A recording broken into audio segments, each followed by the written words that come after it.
Hi மக்களே, எல்லார் வீட்லேயும் சிக்கனு மட்டனு களி இட்லி தோசை பூரி சப்பாத்தி ஏதாவது ஒன்று போட்டு சாப்பிடுவீங்க. ஆனால் எங்கள் வீட்டில் என்னென்னு பார்க்குறீங்களா? பாருங்களா, பார்த்தீங்களா, உளுந்தங்கஞ்சி பூண்டு போட்டு அழகான உளுந்தங்கஞ்சி. இதுதான் எங்கள் அப்பா காலையில் உளுந்தங்கஞ்சி வச்சுருக்காங்க. ஆனால் நான் சொன்னேன் எங்கள் அப்பாட்ட, எப்போ காலைல உளுந்தங்கஞ்சி வைக்காண்டான், ஏதாவது சோறு ஏதாவது பொங்கிட்டாங்கன்ட்டு. ஆனால் அவைய கேட்கல. ஆனால் அவங்க பாருங்க, தொழில் கூட தொட்டுக்கு தொழில் கூட வைக்கல, அவையே உளுந்தங்கஞ்சி சாப்பிட்றாங்க. நான் சாப்பிட மாட்டேன்னு சொல்லிட்டேன்.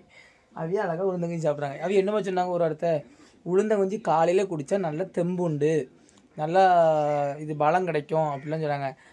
உண்மையாப்போ உளுந்தங்கஞ்சி குடித்தா தெம்பு கிடைக்குமா? கிடைக்குமா? பாருங்கள், எங்கள் அப்பா ஆமான்னு சொல்கிறாங்க. அவளுக்கு என்னென்னா உளுந்தங்கஞ்சி குடிங்க எல்லாரும் அப்படின்னு சொல்லிட்டாங்க. அதான் இன்றைக்கி உளுந்தங்கஞ்சி. எங்கள் அப்பா வந்து தண்ணி ஊற்றாமல் அந்த இதை வச்சு சாப்பிட்றாங்க. ஏன்னா கொஞ்சம் உப்பு போட்டிருப்பாங்களோ சாப்பிட்டுருக்காங்க. இப்போ இங்கே பாருங்கள், இங்கே அப்பா சொல்லுங்கள், பாய் சொல்லுங்கள், டாட்டா சொல்லுங்கள், டாட்டா. ஸோ நீங்களும் உளுந்தங்கஞ்சி குடிச்சிருக்கேன்னா மறக்காமல் கமெண்ட் பண்ணிட்டு போங்கண்ணே. பாய்.